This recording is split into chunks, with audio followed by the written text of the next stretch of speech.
I've had the boat now, my 8.5 metre Oceanic, in the water for coming up to 18 months. I'm just going to give you guys a bit of a honest review about what I like and what I don't like and what I would change. Not that there's much, but you know, it's always good to get a bit of feedback, I suppose. We did a reveal video when we first built it, so I figured it'd be a good idea to give you guys a bit of a look into what I think about it. This is the third one I've built now, so I've got a bit of an idea on what I like, and this boat here pretty much nails it. I don't know that I would change too much if I was to do another build, but I'll let you know what I think, and you can go from there. The aluminium trailer that I got built through Oceanics has been faultless. You know, we've been up to Exmouth, I think 3 times now with it. Plus various little trips around local and that sort of stuff, but the long runs, it really has been faultless. It tows beautiful. You can you know, you can cruise at 100 k's an hour, let go of the steering wheel, and it just drives straight. It's absolutely awesome and set up really well. Obviously the weight distribution and all that's on point. So yeah, the trailer, it's 4.5 ton trailer, has been really good. The Hydrostar braking system, yeah, we've just, you know, just don't have any dramas with the brakes. Obviously, you've got to maintain them properly. Every time we come back, we give them a good wash with fresh water. You know, check your bearings, you know, every 12 months, depending on usage and that sort of stuff. But, you know, just maintenance is the main thing. So the trailer's been really good. Haven't had any issues. So we'll jump on board. But just before we do, I'm just going to take you around the other side of the boat and just show you. We went marlin fishing. We did GameX, and we had a marlin come up the side of the boat, and he's whacked the side of it with the bill. So I'm just going to show you what it's done to the side of the boat. Pretty much the same as paint, you know. Marlin scratch paint, and it scratches wrap as well, obviously. But I'll show you around the other side and give you a look and see what it's done. So around the other side of the boat, like I say, it's just one of those things. The marlin's got a pretty coarse bill. He comes around, goes berserk on the side of the boat and whacks the side of it. That's sort of what you get there, all this sort of stuff here. Even though it scratched it pretty much right down to the alley, that you've got no chance of that peeling off. You know, you could not peel it off if you tried. So if you're worried about getting a scratch on your wrap, you know, getting a scratch on your wrap and it peeling off and you're having issues, it just doesn't happen. You know, every one of my boats I've had little scratches from the boat ramps and jetties and that sort of stuff, and I've never had one even look like peeling off. You know, there's another little section there, but you know, yeah, it looks like a scratch, but it is a scratch. If that was painted, it'd be exactly the same thing. You know, you're going to see scratches on paint, you'll see scratches on wrap. But you know, if you, like I say, if you're just worried about your wrap peeling off or anything like that, if you get a scratch in it, doesn't happen. Just before we get on board, while we're on the topic of the wrap, it's getting annoying around Mandurah because they've changed the jetties. So the jetties at boat ramps and around the marina and that, they used to be a conventional wooden jetty where you got big uprights, so you'd sort of come up and you'd push the gunnel against those uprights and keeps the jetty off the side of the boat. So it sits up here, happy days. With all these floating jetties now, the jetties sit low, so they're gonna, you know, the jetties sit about here. So you've got to, you know, you can put fenders down and all that sort of stuff, but it's a real pain. Because obviously wrap's pretty soft, so the plastic on those floating jetties is hard. So if you just bump up alongside it and hit it, it's fine. But if you're moving forward and you rub along it, it's going to mark the wrap. Probably the only thing I would say that's frustrating with the wrap is that it is just a bit soft. So you've got to be a bit careful. You know, you can put fenders down and you know, stop it like that. That's all well and good. But if it's windy and you've got to come in and you know, it's not like you can grab the jetty, hold onto it, because the jetty's low. So you've got to basically get someone close, jump off the jetty, get them to hold the boat off, just so you don't mark it up. So the floating jetties are a bit of a pain, if you ask me. But it is what it is. That's the way they're all going now. But you just got to be careful if you're doing wrap. You just need to be careful. Those floating jetties are a wrap killer. So just before we get on, we'll talk about the back end of the boat here, what we've got going on. This ladder system that we're doing, the extendable ladder, I'm sure you guys have all seen it before if you've watched the other videos. That bottom run just extends, locks up, so keeps the ladder nice and short, but when you're in the water, having that long ladder makes all the difference, trust me. So when you lower it down, it falls down, nice long ladder, easy to get up and down the boat, on and off the boat when you're in the water, and we've got one over that side as well. Trim tabs, wouldn't bother going anything else. I like to control my boat manually. I don't need automatic trim tabs, so yeah, I stick with the Bennett's. Maybe if I bought a boat and it came with the auto style, but I wouldn't go out of my way to get them. I love the Bennett's. I like operating them manually. I don't, you know, I know how to trim my boat properly, so I don't need autos. Underwater lights, just the little Nava jobs. They're good value for money. I've had them on a couple of boats now, never had an issue with one. And I think from memory they're about 100 and... Geez, I think they're about 165 bucks a set. So that's for two, and they're only blue, but yeah, they're good value. Okay, engine, the 325. When I first built the boat, I had every intention of putting a 350 on it. There was a massive wait for it. Took 18 months to get an engine. It's ridiculous. But in that time, I bought a second-hand 325 and had the boat running with a second-hand high hour. I think it was an ex-police boat, 325. Now, after having that on the boat, it ran so good, I didn't bother going the 350. Now, the 350 in the Suzuki had to run on premium unleaded. Premium unleaded, one thing, is expensive compared to regular unleaded, but it's also not always available up north, and we go up north a fair bit. So, you know, I decided to not go with the 350, to go with the 325, mainly because we can run it on regular 91 unleaded fuel.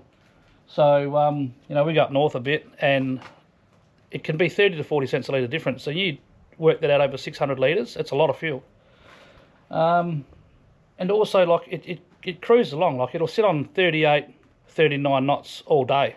Like, it just, you know, it just goes really well. It punches out of the hole good, and when we're away, we might have 6 or 7 people on board, and that weight doesn't bother it. It cruises on 26 knots, gets about 1.1 kilometres per litre.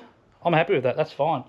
So we opted to go for the 325 and do not regret it at all. I think a lot of people will get the impression that these things are that my boats are underpowered. These Oceanic fabrication 8.5 metres, the hulls are so efficient, you don't need big horsepower to run them. So this is a bill plug design, and the last two boats have been bill plugs as well, but I don't know what it is. He's got nice big chines. It just seems to be efficient. You know, it seems to get good fuel economy. I can cruise at 26 knots all day. Like, that's if I can't do 26 knots, I'm a bit upset. I don't mind cruising along at a decent speed, especially when we're doing a lot of miles. But you know, being able to be in this boat comfortable, get good fuel economy, sit on 26 knots and max out at 38, 39 knots. You know, I don't need the extra 2 knots that the 350 is going to give me. So really, really happy, and do not regret sticking the 325 on it.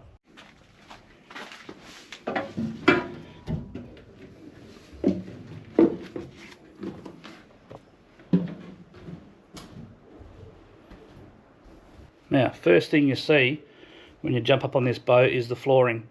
I had Daniel from DC Deck Co install this flooring for me, and mate, I would not go back to carpet or anything else. I mean, carpet's pretty good, it's cheap, and it does the job. But having this flooring, you know, for 18 months, I don't keep my boat undercover. I wish I had a storage for it, but I don't.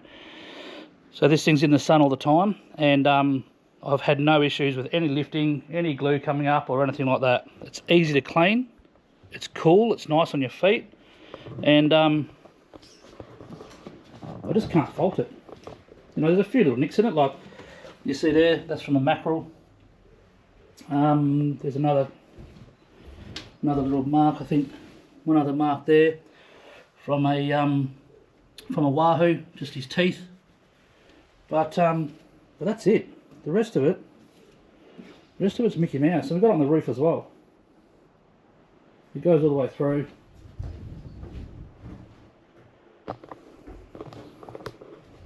But when I first got it, I wouldn't say I was a skeptic, but I just didn't think that it was worth the money. I didn't think I needed it. It's like, oh, I'll just stick with carpet. But I bit the bullet and got it done. And yeah, I can't believe that now I've had it, that I even thought about not running with it. So the flooring, it wears well. It's tough. I've never scrubbed this once. It's the main thing I think is if you're out there fishing and you get a fish or a squid or whatever, hose it off straight away. If you let it bake in the sun all day, then you're just asking for trouble. But we get a fish, hose it off straight away, and we don't have a problem. Like I say, I've never ever scrubbed this deck, and it's had either fish blood, fish guts, or squid ink all over it. So definitely recommend getting this flooring. Daniel from DC Deck Co, he'll sort you out. He's just a local guy as well. Electronics. I've had Simrad gear for the last 3 boats, and I suppose with your electronics, when you're thinking about going electronics, is you can get caught up with all the spiel, all the advertising mumbo jumbo. But I honestly think when you're going with electronics, go something that your mates have got and can recommend, because nobody likes reading a book. Nobody likes going through a manual that's this thick and trying to work out what everything does. And it just, you know, I think the best way to learn your sounder and your plotter is to use it. If you've got mates that have got the same unit, you're already going to be halfway there with what they know. And you don't have to know everything about these things. You don't need to know, you know, we're not pro fishermen. You don't need to know exactly how it works, but you know, as time goes on, you do learn things about it. And you know, am I getting the best out of these sounders? Probably not. If I wanted to do a course, I could probably learn a lot more. But for me, for what I use it for, I find fish, I trust it, and it works. You know, you don't, you know, just, I think you need to get out of your head that you need to be a sounder pro to have good gear. You don't need to be a sounder pro. I think this Simrad gear is easy to use, and you know, a lot of people are running it these days. A lot of people are running the Simrad. I think it's probably the most common electronics out there. And if people have got it, people are using it, one, it must be pretty good, and two, if you need a hand, you jump online, or your mates have got it, then if you don't know something, odds are they do. So yeah, I love my Simrad. We've got the autopilot hooked up and the radar as well.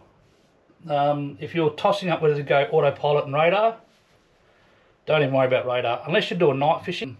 A lot of you know, a lot of boating at night, whether it's fishing or whether it's just cruising around or touring around or whatever. You can do without radar, to be honest with you. Autopilot, I would never go without autopilot ever again. If I could put on a dinghy, I would put on a dinghy. You know, where we are down south, down in Mandurah, all my Dewey spots are like 30, 35 mile away. It's so good to be able to set autopilot, kick back, relax. You know, you're so less fatigued when you come in if you don't have to steer it. I know it sounds weird, but if you got to switch on, you're always steering and that sort of stuff. You know, it's tiring. It's hard work. The skipper's usually a bit fatigued at the end of the day. With autopilot, you can sit down, swivel your chair around, talk to your mates, listen to music, have a bit of a look, obviously, so you don't run anything over. But yeah, just the fatigue difference is amazing. So yeah, I would 100% recommend getting autopilot. Just for that reason, mainly, is just for fatigue. You feel so much better, so much fresher. When you engage your autopilot, you can kick back and relax, and it's just a much nicer trip. So when it comes to anchor winches, we're running the Viper anchor winch. Love the Viper anchor winch. Never had a drama. No reason not to use it. So yeah, we'll just keep using the anchor winch. When it comes to recharging our batteries and the camping side of things, like the fridge running and all that, we run nothing but Red Arc. Red Arc, in my opinion, is the best gear on the market. It's reliable, and their customer service is, you know, they might as well be working for you personally. You know, you can ring them up anytime, and they will guide you through any issues. They're a really, really good company with the best customer service that you could ask for. So we're running Red Arc solar panels. We've got 240 watt, so we've got 220 watt solar panels on the roof, and that's putting in at max, I think, about around sort of 15 amps roughly, and that's more than enough. So this runs, I've got an 80 litre Waco that has not been off since I've built the boat. Runs 24/7. Even when we left the boat up in Exmouth for a few weeks, or pretty much a month and a half, and we just left the fridge on, left some waters in there, left the fridge on, come back, and the system has been faultless. We've never had flat batteries. I'm running 2 AGM's house batteries down the back and 1 heavy duty cranker battery for the engine, and yeah, never had an issue. We've got the Red Arc BCDC, Red Arc solar panels. We have the Red Arc solar panel screen, just to give me a bit of info. I don't know why that sun is just fighting me right now, but that gives us all the information we need. Tells us our panel voltage, battery voltage, and our charge rate. So that's a really, really good system. Love the Red Arc, and I love having a separate screen. I haven't worried about it before, but it is handy, just to give you a bit of an idea on what's happening. So that's the electronic side of things. Windows. Everyone asks me where we're getting our windows from. We're getting our windows from Sealed Marine. Sealed Marine, they do a really good job. They've done these windows. I don't get any rattling. The slides are nice and smooth. We get no leaking. Everyone says, "Oh yeah, you must get leaking from the front there, from this window." Well, when we were in Exmouth, we had some waves come over the front when we were game fishing, and mate, I'm talking green water on the windscreen.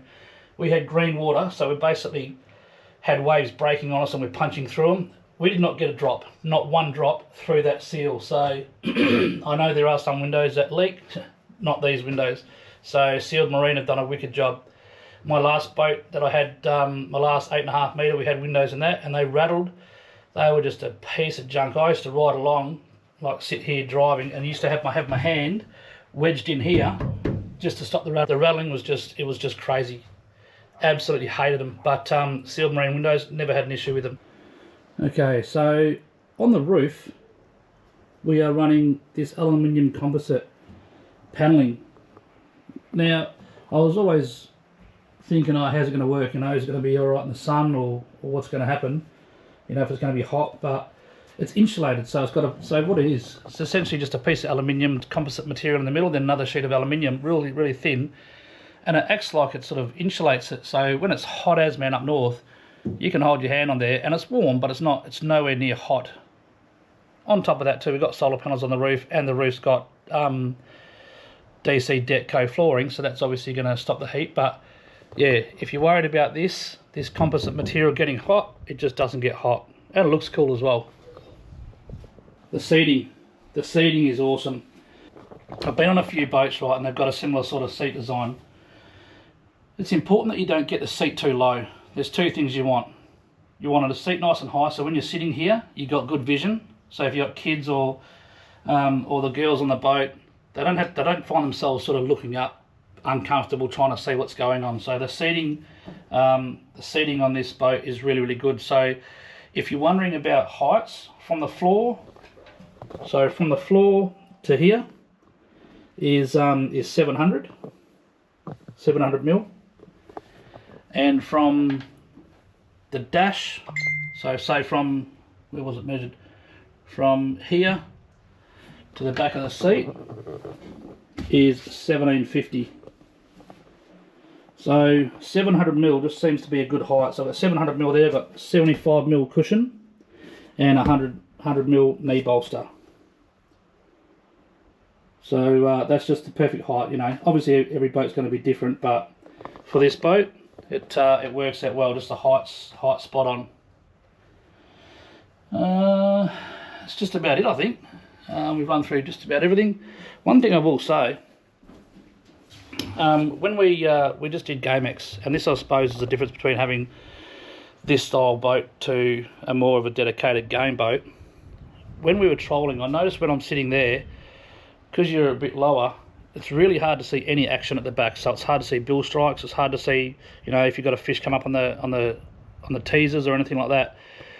If you notice a lot of American boats, the helm is always built up. So you'll see when you walk on a yank boat, you'll sort of step up, and then you'll jump up again to the seat, and you're sitting quite high. So I think that's something to remember, and I will definitely remember that when I'm building a boat. Is I would probably lift the helm up. So I'd probably raise the helm and have it so you sort of step up into the helm area, and that'll sort of, you know, that'll separate the back of the boat and the front of the boat. So probably along here I'll have like maybe a 75mm step, or maybe, yeah, I don't know, we'll have to work it out to do some measurements, but probably a 75, maybe 100mm step up, raise all the helm up a little bit, just to give you that bit more, that bit of vantage point when you are chasing billies or trolling anything for that matter, just to give you that vision over the back, over the engine and that sort of stuff. So yeah, that's definitely one thing that I would change. So we're going to jump straight into the things that I do like and things that I don't like. Things that I don't like about the boat. There aren't many. I can tell you right now, there aren't many. Now, when I'm saying things that I don't like, it's more like things that I would change to make my make it a bit more comfortable. Not that I don't think you can get, but what I just spoke about then with the raised helm, that's something that I would definitely do. And also, when you're raising the helm, we found that when we were game fishing too, slowly and it's rough, you're getting a fair bit of water in the boat. If you're going with the current, sometimes you're going down quite large waves, the water can go forward. And there's not much water that goes forward, but you know, I noticed a couple of times that I'm sort of sitting there driving the boat and my feet are getting wet. I'm like, what's going on there? But we worked out that's what's happening. What's happening is you're getting water in there because it's so rough. We didn't have the scuppers open.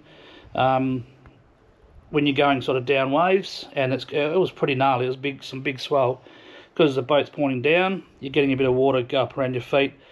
It's not even a puddle. It's just the fact that the ground just got wet. But I could imagine if you know, if you had a big wave come over the boat and you didn't have the scuppers down, or you didn't have the scuppers open, and you know, you did go down a big wave and a fair bit of water rushed up there, I think it'd be a pain. It'd be a pain just to have that. So I think if you were looking at building a boat, whether you're game fishing or not, even having like a little raised helm, just a little step up, just to prevent that, would be a good idea. So that's one thing that, not necessarily that I don't like, but it's definitely one thing that I would change on my next boat, is have like a raised helm. The ride of the boat is pretty good. So between this boat and my first 8.5, my 8.5 was a walk around. So with that set up, the helm is further back, so it's more like, you know, pretty much in the middle of the boat. Where you sort of, all your weight is located is in the middle of the boat. With a forward cabin, all your weight's at the front. So I think